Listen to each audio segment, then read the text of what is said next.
नमस्कार। आज हम एक बहुत ज़रूरी सवाल पर बात करने जा रहे हैं।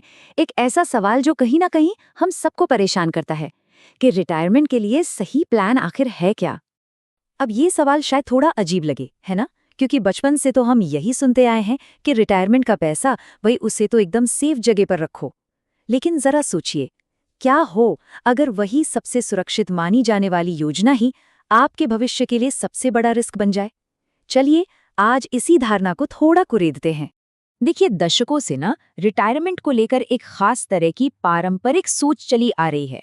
पहले उसे समझना जरूरी है। सालों से पता एक सीधा साधा नियम था।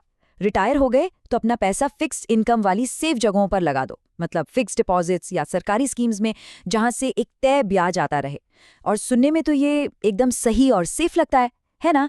पर आज की दुनिया में ये कहानी सिर्फ आधी है। तो चलिए इस पारंपरिक सोच की जरा पर्दे हटाकर देखते हैं, क्योंकि जिसे हम सेफ मानकर चल रहे हैं ना, उसमें असल में कुछ ऐसे छिपे हुए रिस्क हैं जिन पर अक्सर हमारा ध्यान ही नहीं जाता। सबसे पहला और शायद सबसे बड़ा खतरा है इन्फ्लेशन, यानी महंगाई। सोचिए, आपको अपने फिक्स रिटर्न पर 6% का ब्याज मिल रहा है, लेकिन महंगाई 7% की रफ्तार से बढ़ रही है। तो इसका सीधा सीधा मतलब क्या हुआ? इसका मतलब ये हुआ कि आपका पैसा हर साल असल में 1% घट रहा है। मतलब बैंक में नंबर तो बढ़ रहे हैं, लेकिन उस पैसे की खरीदने की ताकत, उसकी वैल्यू, वो कम होती जा रही है। अच्छा, दूसरा रिस्क है री इन्वेस्टमेंट रिस्क। सुनने में थोड़ा टेक्निकल लगता है, पर है बहुत सिंपल। मान लीजिए आपकी कोई एफडी बॉन्ड मैच्योर हो गया। अब आपको वो पैसा फिर से कहीं लगाना पड़ेगा, राइट? पर क्या गारंटी है कि उस वक्त भी आपको उतना ही ब्याज मिलेगा? अगर उस समय इंटरेस्ट रेट्स गिरे हुए हों तो आपकी इनकम तो एकदम से कम हो जाएगी और इस पर आपका कोई कंट्रोल भी नहीं है। फिर एक और दिक्कत है लिमिटेशन की। जो पॉपुलर सरकारी स्कीम्स हैं, जैसे सीनियर सिटीजन सेविंग स्कीम, हाँ, उनमें इंटरेस्ट रेट अच्छा मिलता है, नो डाउट। लेकिन उनमें आप एक लिमिट तक ही पैसा डाल सकते हैं, और हो सकता है वो लिमिट आपकी ज़रूरतों के हिसाब से काफ़ी इनकम जनरेट करने के लिए काफ़ी हो ही ना। अब बात करते हैं फ्लेक्सिबिलिटी की, यानी लचीलेपन की। देखिए, पेंशन और एन्युइटी प्लान्स आपको एक गारंटीड इनकम का वादा तो करते हैं, पर वो अक्सर बड़े रिजिड होते हैं, मतलब कठोर।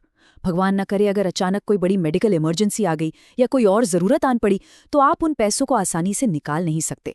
पैसा फंस जाता है। और आखिर में एक ऐसा रिस्क जिसे हम अक्सर भूल जाते हैं, टैक्स। फिक्स्ड इनकम से जो भी ब्याज मिलता है ना, उस पर अक्सर टैक्स लगता है।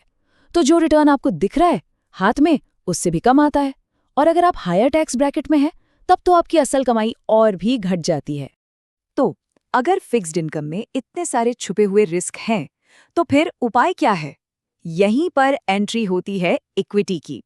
और हाँ, इसे जुआ समझने की गलती मत कीजिएगा। इक्विटी को एक बहुत जरूरी टूल की तरह देखना होगा। तो चलिए दोनों को आमने सामने रखकर देखते हैं। एक तरफ है फिक्स्ड इनकम, रिटर्न की उम्मीद कम, रिस्क भी कहने को कम, लेकिन ये महंगाई के दानव से नहीं लड़ पाता। और दूसरी तरफ है इक्विटी। यहाँ रिटर्न की उम्मीद ज्यादा है, हाँ, तो रिस्क भी ज्यादा है, लेकिन इसमें महंगाई को मात देने का दम है। तो सवाल उठता है कि एक रिटायरमेंट पोर्टफोलियो में इक्विटी का रोल क्या है? सबसे पहले बात तो ये कि ये आपको इन्फ्लेशन बीटिंग रिटर्न्स दे सकता है। दूसरी बात, ये आपके पैसे को वाकई में ग्रो करने का, बढ़ने का मौका देता है, जिससे आप एक अच्छी खासी विरासत भी छोड़ सकते हैं। और तीसरी चीज, ये फ्लेक्सिबिलिटी देता है, मतलब जरूरत पड़ने पर आप अपना पैसा निकाल सकते हैं। चलिए अब इन थ्योरी की बातों को थोड़ा साइड में रखते हैं और 3 इन्वेस्टर्स की कहानियों से समझते हैं। इससे ये देखना बहुत आसान हो जाएगा कि इन अलग अलग इन्वेस्टमेंट स्ट्रेटजीज का असली जिंदगी पर क्या असर पड़ता है। सबसे पहले मिलते हैं मिस्टर शर्मा से। मिस्टर शर्मा एक बहुत ही कंजर्वेटिव, मतलब पारंपरिक सोच वाले निवेशक थे। उनकी कहानी उस तकलीफ को दिखाती है जो सिर्फ सेफ इन्वेस्टमेंट पर टिके रहने से हो सकती है। तो मिस्टर शर्मा ने क्या किया? उन्होंने अपना सारा पैसा एफडीज और सीनियर सिटीजन स्कीम्स में लगा दिया। शुरू में तो सब ठीक ठाक चला, लेकिन जैसे जैसे साल बीते, महंगाई छुप के उनकी इनकम को दीमक की तरह खाने लगी।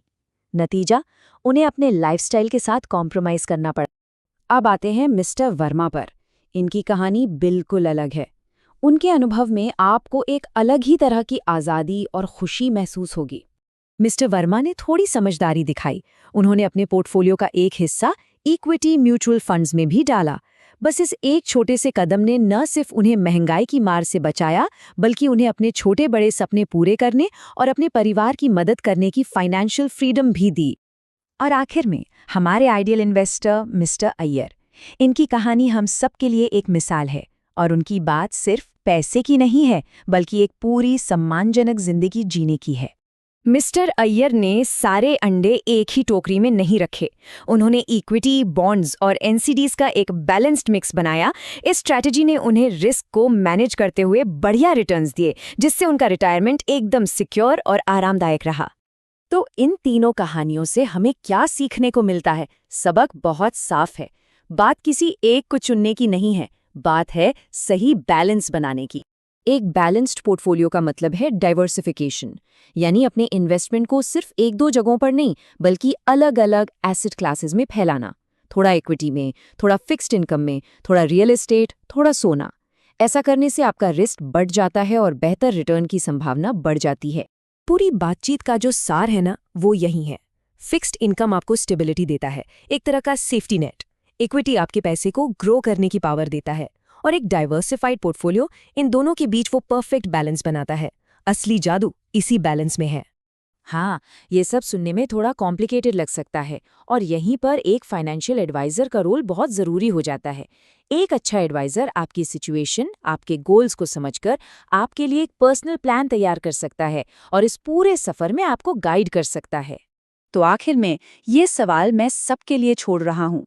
अपनी इन्वेस्टमेंट स्ट्रैटेजी को एक बार फिर से देखिए और खुद से पूछिए, क्या मेरा पोर्टफोलियो बीते हुए कल की दुनिया के लिए बना है या आने वाले कल के लिए?